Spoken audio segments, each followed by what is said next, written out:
بڑی معذرت کے ساتھ برا مت ماننا، میں عورتوں کو کوسنے نہیں بیٹھا، لیکن اپنی بہنوں سے بہت درد دل کے ساتھ پوچھنا چاہتا ہوں، اے خاتون جنت کی کنیزوں، کیا مردوں نے ہی صرف جنت میں جانا ہے؟ عورتوں نے جنت میں نہیں جانا؟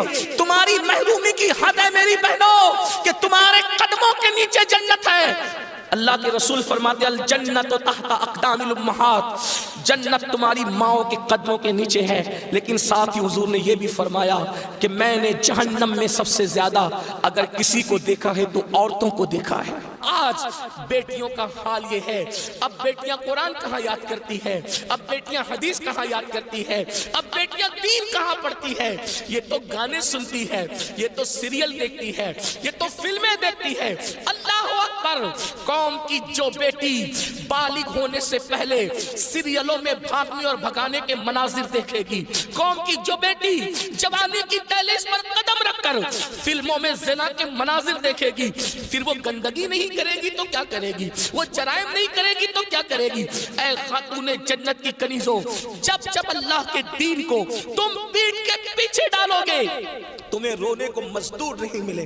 اور آپ جانتی ہیں یہ سیریل اور گندی فلموں کا نتیجہ ہے کہ بچیاں کسی اور کا ہاتھ پکڑ کر چلی جاتی ہیں، معاشرہ اس کو دھتکار دیتا ہے، پھر وہ ایک دو بچوں کا باپ بن کر کے اس لڑکی کو دھوکہ دے دیتا ہے، پھر جب وہ لوٹ کر آتی ہے تو نہ ماں باپ قبول کرتے، نہ بھائی قبول کرتے، نہ خاندان قبول کرتا ہے، اور وہ ظالم تو دھوکہ دے ہی چکا ہے۔ علم کی بات چل رہی ہے، رسول اللہ کی نواسی، جس طرح سے امام حسن کے کان میں، امام حسین کے کان قرآن اگر کسی نے کیا ہے تو وہ سیدہ زینب پاک کی ذات ہے۔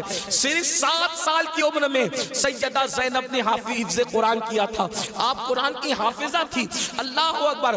آپ کو حیرت نہیں ہونی چاہیے، اللہ سیدہ زینب نے صرف 7 سال کی عمر میں قرآن کا حفظ کیا ہے، اور قرآن کی اکثر صورتیں آپ نے اپنی امی سیدہ فاطمہ کے ذریعے سے حفظ کیا ہے۔ اللہ اکبر! اور قرآن کا سب سے پہلے درس دینے کا کام کوفہ کی سرزمین پر سیدہ زینب نے کیا ہے۔ یہ رسول اللہ کا خاندان ہے۔ ام المومنین سیدہ عائشہ صدیقہ وہ خاتون ہے کہ اللہ اکبر، عورتوں میں سب سے زیادہ اگر کوئی حدیث روایت کر رہا ہے تو وہ سیدہ عائشہ صدیقہ کی ذات ہے، اور آپ مفتی 4 ملت ہے۔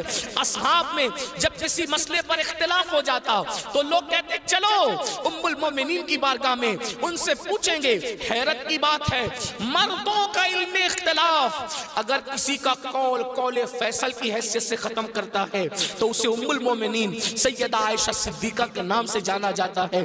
یہ علم ہے، یہ عورتوں کے پاس علم ہے۔ اسی طریقے سے اللہ اکبر، امام جعفر صادق کی بہو ہے، امام جعفر صادق کی بہو ہے، یعنی امام حسین کے خاندان کی بہو اور امام حسن کے خاندان کی بیٹی، ان کو دنیا نفیسۃ العلم کہتی ہے، اور ان کو نفیسہ مصری بھی کہا گیا ہے۔ یہ اپنے شوہر کے ساتھ مدینہ منورہ سے ہجرت کر کے مصر آ گئی تھی، اور جب مصر آئی ہے اور امام جعفر صادق کے علم کی خیرات جب بانٹنے کے لیے بیٹھی ہیں تو میری بہنوں آپ کو حیرت ہوگی، حضرت نفیسۃ العلم جسے نفیسہ مصری کہتے ہیں، جب پردے میں بیٹھ کر لوگوں کو قرآن و حدیث کا علم دیتی تو پردے کے پیچھے بیٹھ کر علم حاصل کرنے کے لیے مجتہد مطلق حضرت سیدنا امام شافعی جیسے لوگ آیا کرتے تھے اور ان سے علم حاصل کیا کرتے تھے۔ یعنی ہمارے یہاں اسلام میں عورتیں ایسی تھی کہ اتنے بڑے بڑے مرد جو ہے عورتوں کے پاس آ کر کے اسلام حاصل کرتے تھے،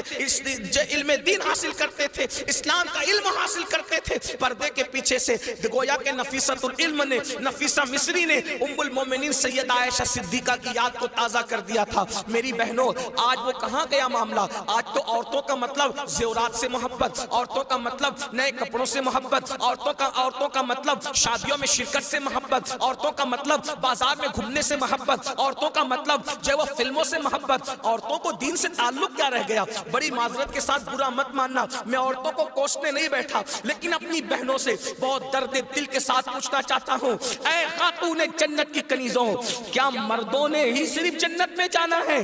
عورتوں نے جنت میں نہیں جانا؟ مجھے بتاؤ کیا کر رہی ہو اپنے دین کے لیے، کیا کر رہی ہو اپنے اسلام کے لیے؟ تمہاری محرومی کی حد ہے میری بہنوں کہ تمہارے قدموں کے نیچے جنت ہے۔ اللہ کے رسول فرماتے الجنت تحت اقدام الامہات، جنت تمہاری ماؤں کے قدموں کے نیچے ہے، لیکن ساتھ ہی حضور نے یہ بھی فرمایا کہ میں نے جہنم میں سب سے زیادہ اگر کسی کو دیکھا ہے تو عورتوں کو دیکھا ہے۔